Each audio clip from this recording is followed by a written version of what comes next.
The extension provides JCL linting to check your JCL for programmatic or stylistic errors. You can perform linting manually or automatic linting when safe. Automatic linting is enabled by default.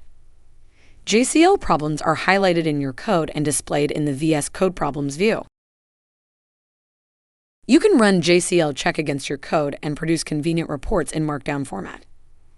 The report will open in VS Code after it's generated. Reports are saved in the folder that you specified in the prompt or that you specified in the extension settings.